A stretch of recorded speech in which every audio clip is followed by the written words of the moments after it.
안녕하세요. 김상숙입니다. 중국 사회 고발 362번째 시간은 중국 사회에 유행하는 난장판 만들기, 이에 관련된 내용인데요.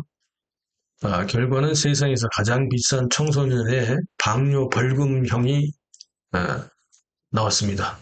졸지에 이 바람에 쫄딱 망해버린 부모들.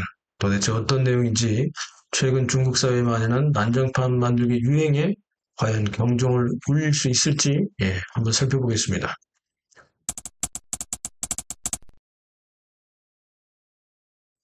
상해 법원에서 9월 12일 날 판결이 났는데요. 이 결과에 학부모들이 아주 그냥 경악을 했습니다. 9월 10일 상해법원 판결 결과 2명의 청소년 부모들에게 벌금이 무려 220만 위안, 약 4억 3,115만 원 정도가 벌금이 매겨졌는데 부모들이 당연히 경악을 할 수밖에 없었죠. 2명의 청소년 부모니까 각각 1인당 110만 위안, 약 2억 1,558만 원의 벌금형을 맞은 건데요. 손해배상금입니다.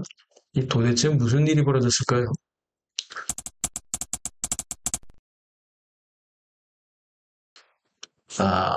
이 사건은 올해 2월 24일 새벽에 상해의 하이디라오라고 하는 샤브샤브 전문 체인점의 상해 와이탄점에서 발생을 했습니다. 중국인들은 그 식당에서 주로 룸에서 많이 식사를 하죠. 홀보다는 기본적으로 한 10명 정도 모여서 식사를 많이 하는데 청소년들이 샤브샤브 식당의 룸에서 식사를 한 뒤에 발생이 됐는데요. 이 중에서 2명의 17세 남학생들이 식탁 위에 올라가서 샤브샤브 용기에다가 소변을 밥을 했습니다. 이 방류를 한 건데요. 게다가 그중 한 명은 동영상 인증샷을 찍은 다음에 또 친구들 단톡방에다가 또 용감하게 또 자랑 삼아서 그 공유를 했습니다. 이러다 보니까 단톡방에서 올라온 영상이 빠져나가서 중국 전역으로 퍼졌고요. 인터넷에 올라간 샤브샤브 대형 용기 방류 영상은 소위 떡상으로 크게 번질 수밖에 없었습니다. 엄청난 사람들이 조회수가 기록이 됐는데요.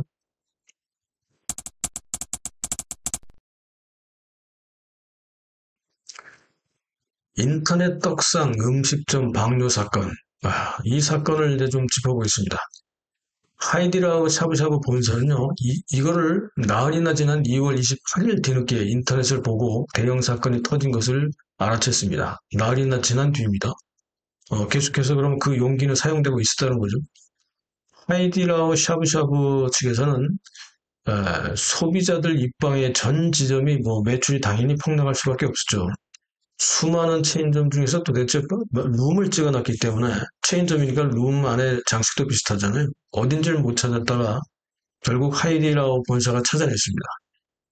3월 6일이 돼서 사건이 난 지도 한참 지났습니다. 10일이 지난 3월 6일 하이디라오 본사의 상해 와이탄점에서 발생한 것이 확인이 됐고요. 이에 이제 열받은 하이디라오 본사는 자체 조사 끝에 결국 2명의 17세 남학생이 방류했다는 것을 확인하고 이걸 공안에다가 신고를 했습니다. 공안은 이 조사 후에 2명의 남학생을 행정 구류 조치를 했고요.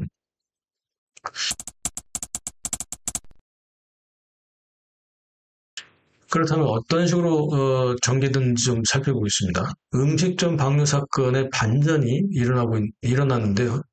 3월 8일경에 하이디라오는 성명을 발표했습니다. 2가지를 발표했는데 첫째는 미성년자 17세 청소년들의 장래를 생각해서 공안에다가 아이들 귀가 조치를 바란다고 성명을 발표했고요. 두 번째는 상해 와이탄점의 모든 식기류를 전면 교체하고 위생 소독 등 조치를 진행했다고 발표를 했습니다.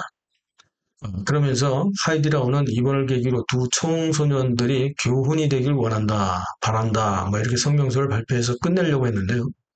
그런데 인터넷 여론은 난리가 났습니다. 하이디라오 조치에 반발하고, 그렇다면 거기 가서, 그 소변을 놓은 방류된 그 식기에서 먹은 사람들은 어떻게 되느냐 등등 해서 난리가 났죠. 그래서 이 아이들은 강력한 처벌이 필요하다 뭐 등등 하면서 악성 댓글이 난무를 했습니다. 이러다 보니까 이에 참지를 못한 하이디라오 측은 3월 9일 날 세 가지 조치를 추가로 다시 발표했는데요.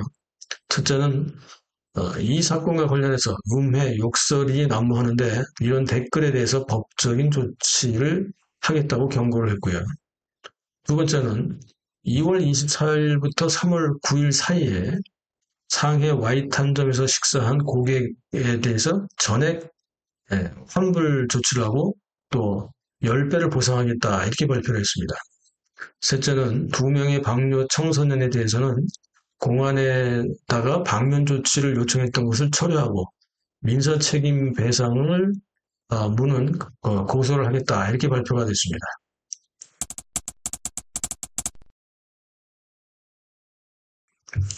결국 이렇게 해서 고소가 이루어졌고 9월 12일 상해 법원에서 결국 판결이 됐습니다. 판결 내용은요. 첫째는 2명의 청소년 부모들은 경제적 배상과 함께 사과해야 한다. 둘째는 경제적 배상금은 220만 위안으로 하고요. 두 집안의 절반씩 분담해야 한다. 이렇게 발표가 됐습니다. 그럼 220만 위안은 어떻게 산출이 됐냐 하면 경제적 배상금 220만 위안은 첫 번째 13만 위안은 식당의 집기를 교체하는 데 들은 비용에 대한 거고요.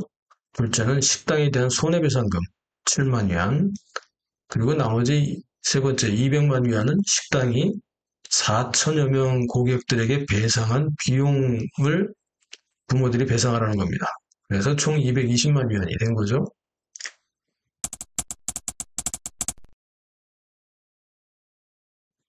최근 그 중국에는요, 이게 지금 어제 오늘 일은 아닙니다. 이게 뭐 언제부터라고 얘기하기가 어려울 정도로 하여튼 최근 몇 년 동안 진행됐는데 이 중국 사회에 최근 식당이나 호텔 같은 데 룸을 빌린 뒤에 악의적으로 난장판 만들기가 유행하고 있습니다. 이 악의적인 난장판 형태는요, 바닥과 식탁 등 뭐 이런 데 고의적으로 막 어지르는 거죠. 치우질 않고 막 다 뿌려놓고 갑니다. 네. 다 어지르고 다 이 집기를 부수지는 않는데 그 안에 거의 뭐 쓰레기 밭이라고나 할까요? 뭐 이렇게 하고 게다가 벽에다가는 먹던 음식까지 뿌리고 주스를 뿌리고 뭐 장식이 다 망가지죠. 이렇게 하는 난장판 만들기가 유행하고 있습니다. 그런데 이 공통점은요. 난장판이 더 심각할수록 인터넷에서 떡상이 된다는 거죠. 즉 재미로 하기는 너무 지나친 건데요. 인터넷에서 그 많은 조회수를 올리기 위해서 그렇다고 이런 사람들이 뭐 중국식 유튜버들이 일부러 하는 것도 아닙니다. 그냥 일반인들이 하는 겁니다. 중국 청소년들은 최근에 두 가지 유행하는데요. 하나는 왕따 집단 학폭 영상 돌리기. 이 학폭 문제가 지금 굉장히 심각하게 지금 중국이 벌어지고 있고 두 번째가 바로 이 난장판을 만든 영상 돌리기입니다. 근데 난장판 만들기는 비단 청소년들뿐 아니라 일반 성인들도 사실은 마찬가지입니다.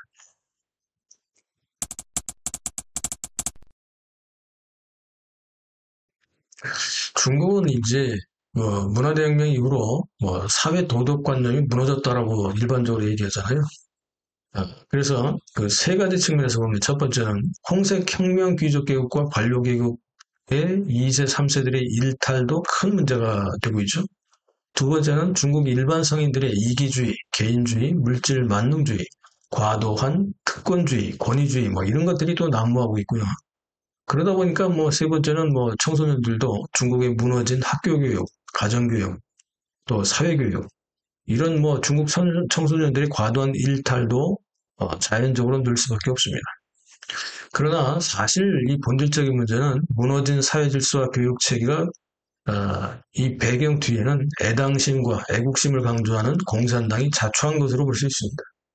이 실력보다는 홍색 귀족 집안의 배경이라든지 소위 관심 문화로 불리는 연줄대기라든지 이런 것들이 중국 사회에서 일반인들은 결국 이런 배경이나 연줄이 없으면 그냥 그대로 손해볼 수밖에 없습니다. 이런 특권주의가 결국 문제가 되는 거죠.